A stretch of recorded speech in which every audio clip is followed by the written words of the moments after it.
Саламатсыздарбы. Эмесе Геошондо программасы. Өлкөдөгү демократиянын башында турган Кыргызстан демократиялык кыймылынын 30 жылдык мааракеси эч шаан шөкөтсүз конференция жыйынсыз өтүп жатат. 25ке жакын ар башка саясий топ, партия, кыймыл, клубтарды бириктирген кыймыл 1990 жылдын 25-26 май күндөрү түзүлгөн жана ошол кездеги коомдук маанайды ал так чагылдырган. КДК кыймылынын биринчи 5 тең төрагасы болуп, Казат Акматов, Топчубек Тургуналиев, Жипар Жекшеев жана кийин саясаттан алыстап кеткен Төлөн Дыйканбаев менен Кадыр Маатказиев шайланган. Төрага болуш үчүн кайсы бир уюмду жетектеп, коомдук колдоого ээ болуш керек эле. Ошондуктан уюштуруу иштерине жигердүү катышкан Өмүрбек Текебаев же Табылды Эгембердиев шайланбай калган. Бирок Табылды кийин тең төрага болгон. Ал кезде Кыргызстанда көптөгөн саясий топ, талкуу клубтары, кыймылдар жана Асаба же Эркин Кыргызстан сыяктуу партияларда бар эле. Демос, Замандаш же Аккеме деген уюмдарда иштеген. Кыргызстандын социал-демократтары деген да топ болгон. КСДПнын кайсы бир чачырандысы азыр ошол атты тандап алып жатат жана алардын негизги саясий сапаты баарынын. Алар баары идеялык негизде түзүлгөн. Ошол кездеги партиялардын эң негизги мындай өзгөчөлүгү булар бардыгы тең батыштагыдай мындай классикалык негизде түзүлгөн да. Мисалы үчүн баары тең идеологияга байланган. Кийинчерээк мындай кландар аябагандай байып бизнесмендер көбөйүп кеткенден ошол бизнесмендер дагы өзүнчө жеке өзүнө байланыштуу партияларды түзгөнгө аракет кылышкандагы, анан ошону менен мындай классикалык негизде партия түзүү жоголгон. Азыр 30 жыл өткөндөн кийин Кыргызстандагы саясий турмуш кайра эле ошол кездеги нукка түштү. Классикалык үлгүдө иштеген бир дагы партия пайда боло алган жок. Калыптанбаган улут менен жетилип элек коомдо андай партиялар кеңири колдоого ээ боло албайт экен.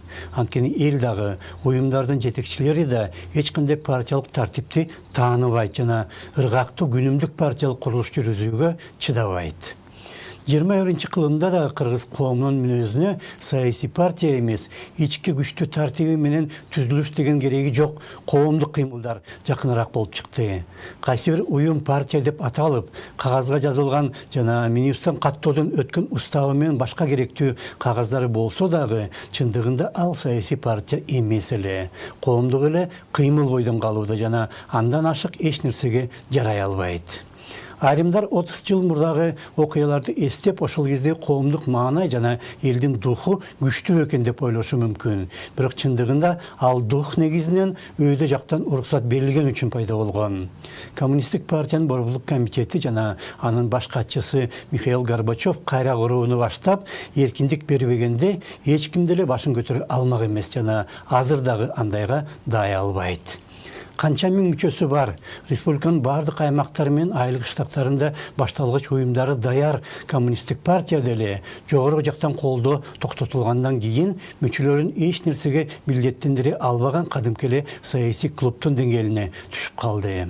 Кыргызстандагы саясатты ар бир саясатчы кайсы бир кутун уюштура коюп, бийликтегини алып түшүп, анын ордуна отуруу деп түшүнөт. Эгемендиктин 30 жылы ичинде өлкөдө пайда болгон бир дагы коомдук уюм чыныгы саясий партияга айлана алган жок жана жогорку бийлик тарабынан макулдук же уруксат болмоюнча эч бир уюм саясий күч боло албайт. Андай уюмдарга толук эркиндик берилгенде да дүйнөдө канча мисал менен үлгү турса дагы алар өз алдынча өнүгө албайт жана азыр акыр аягында Атамбаевдин КСДПсы сыяктуу ирип-чирип жок болот. Өлкөдөгү бир даяр саясатчынын азыр өз алдынча саясий иш жүргүзүүгө кудурети жетпейт. Анткени бир дагы идея аларды анчалык шыктандыра албайт. Жогорку кеңештеги фракциялар дагы ошондой. Идея дегенди түшүнүп аракеттенүүгө эч ким жетиле элек. Же бийлик тараптан же сырттан колдоо болгондо гана кимдир бирөө кайсы бир уюмду иштете алат. Ошондо дагы анын ичинде биринчи орунга өз жеке кызыкчылыгын коет. 30 жыл мурдагы элдин духуна таң гана калса болот. Кеп ошондо саламат калыңыздар.